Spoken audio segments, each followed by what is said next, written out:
গত শুক্রবার যে ভূমিকম্প হলো, তোমরা কি টের পেয়েছো? আমি টের পেয়েছি।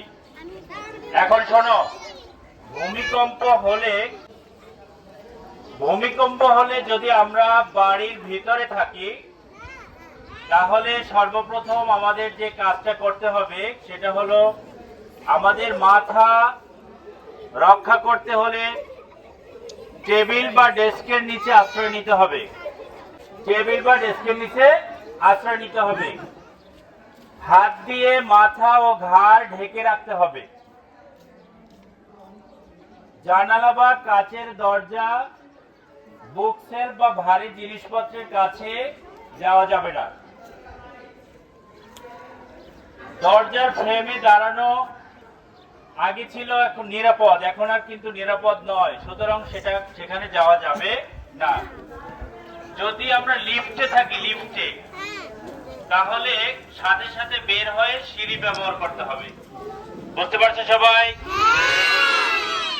এরপরে যদি বাড়ির বাইরে থাকি, তাহলে খোলা জায়গায় বা মাঠে চলে যাব। কোথায় চলে যাব?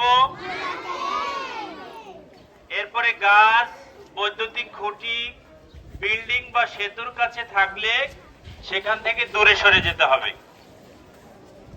রাস্তার মাঝখানে না দাঁড়িয়ে রাস্তার পাশে নিরাপদ স্থানে দাঁড়াতে হবে।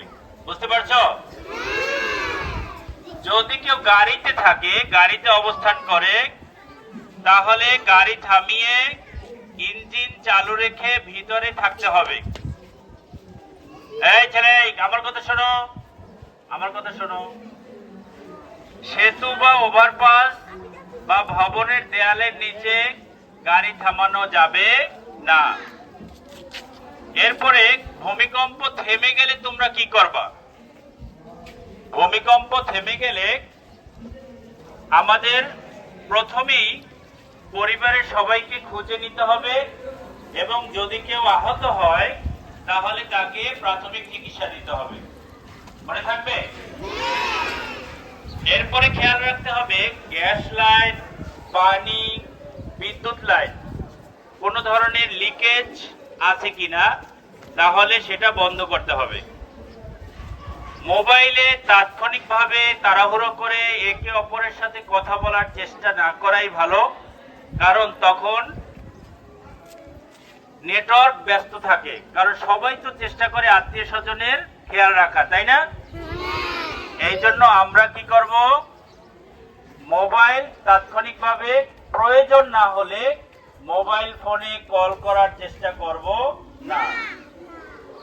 এরপরে যদি ভবনে ফাটল দেখা যায়, তাহলে দ্রুত বাইরে গিয়ে নিরাপদ জায়গায় আশ্রয় নিতে হবে। আশা করি বুঝতে পারছো সবাই। তাহলে আমাদের সবাইকে এই জিনিসগুলো মেনে চলতে হবে। ভূমিকম্পের সময় আমরা সবাই এই জিনিসগুলো মেনে চলবো। মনে থাকবে তো? মা বাবাকে বাসায় গিয়ে সচেতন করবা এবং এটা জানানোর চেষ্টা করবা।